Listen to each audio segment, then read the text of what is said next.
We've just finished NXT Stand and Deliver, and we're thinking that it might just be better than WrestleMania Night 1. We had some fantastic matches and fantastic moments. Let's talk about it. Stand and Deliver starts out with Saints and All Ego Ethan Paige. Ego. Strong start to the night. It was absolutely fantastic. There was a point in the match when Ricky Saints got a bit of a busted lip. Both men just giving it their all. Ultimately, Ricky Saints comes out on top. What do you think of that choice, Bev? Do you think that might cement his reign as North American champion? He's still new around here, but a win over All Ego must be pretty good for him, right?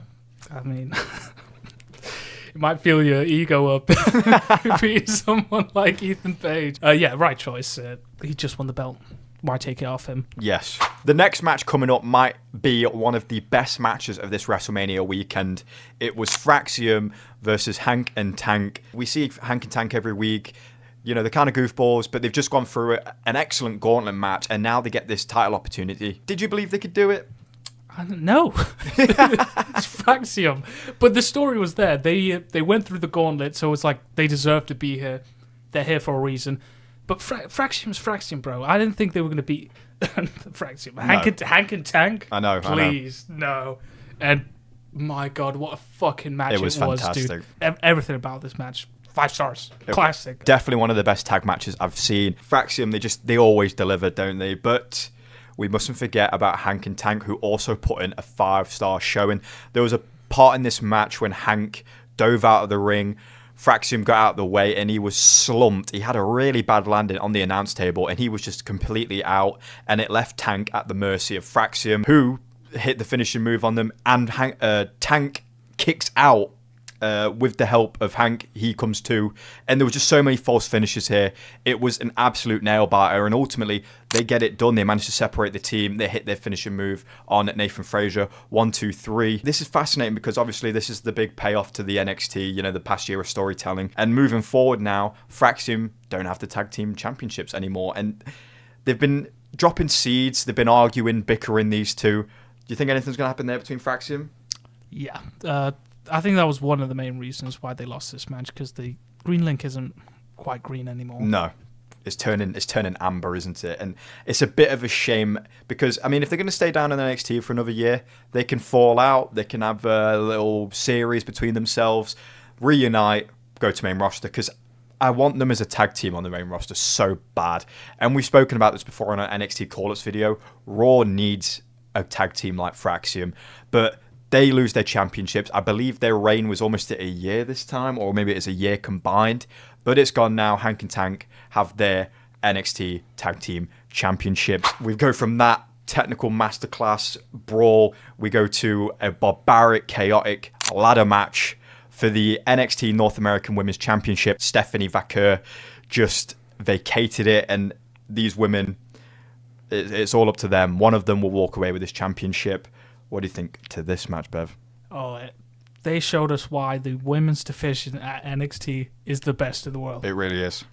Everyone's showing out. Izzy Dane, I didn't know who she was before, haven't seen her wrestle. Boy, she could go. Every single one of these women in this match could go. It was brutal as well. It just was absolutely really foul play from a lot of them. Sol Ruka picks up the championship. She does. At the expense of her tag team partner, Zarya, who took a lot of damage. There were spots when they were slamming each other onto the ladders. And obviously it's a ladder match. And, you know, me and Bev get a bit of a feeling in our tummy when we see a ladder in the ring because they don't give, bro. I believe it was Lola Vice had Zarya in a sleeper hold on the ladder and she falls back, crushes her through the ladder. Kalani Jordan hits a frog splash onto a ladder as well. And they just don't give. These women are bouncing off the ladders all night. We also get a soul snatcher off the ladder. What a fantastic moment. This is something, when I saw Sol Ruka in a ladder match, I'm like, we're going to get a soul snatcher off the ladder in this match. Then we get a double one off the turnbuckle. Absolutely fantastic. She's so deserving of this championship. I can't wait to see where it goes. I can't wait to see the dynamic between Zarya and Sol Ruka as well. I commend all these women so much. They did amazing. Next up, we had the DAngelo family versus the new faction on NXT at the minute, the Dark State. They're a bit of a presence showing up after matches. Obviously, they were mollywopping Obafemi and Trick and Javon Evans for a while, but then quickly it moved to the DAngelo family. Last week, they had a parking lot brawl that we enjoyed very much, but they're going to settle it in the ring at Stand and Deliver. And they did, They get the win, the Dark State, but it's not entirely from their own merit, because what happens? So it's not the story of this match. The story of this match was the red links between Tony and his underboss, Stacks. Stacks betrays him. He does. What a sad way to go out. That piece of shit, Stacks. Yeah, this WrestleMania weekend has been a weekend of betrayals so far. And there was a point in the match when Channing Stacks Lorenzo is getting battered. He's getting dominated in the ring by this new faction. And Tony DAngelo is just like a statue, he was called, on the apron. Nothing on his face, not even reaching for the tag. But he turns his back. They hug for a minute. He turns his back on Channing Stacks Lorenzo.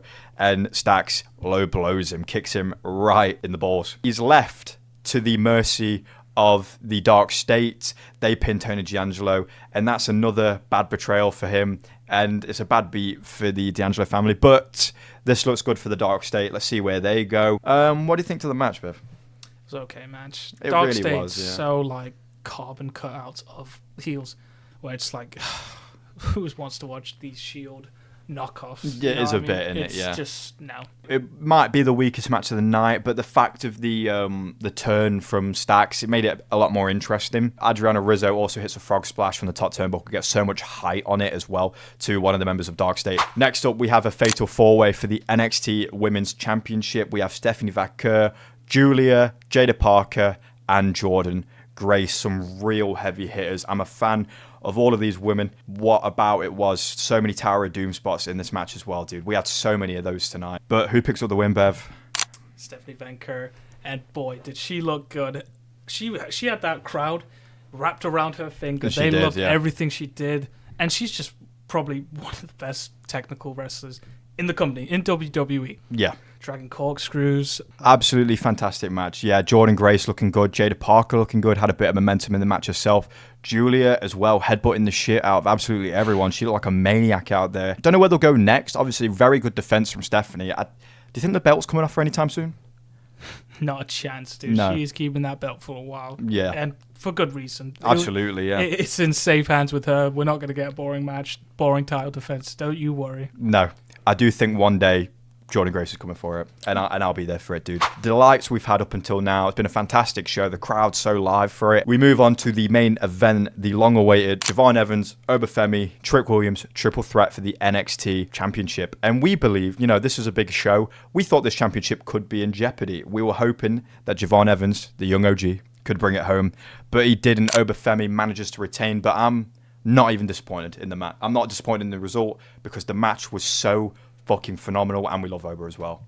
I mean, that might have been the best match of the night. I don't know. The tag team match was pretty good. But Yes. for someone I shit on quite a bit, Trick Williams really impressed me tonight. Yes.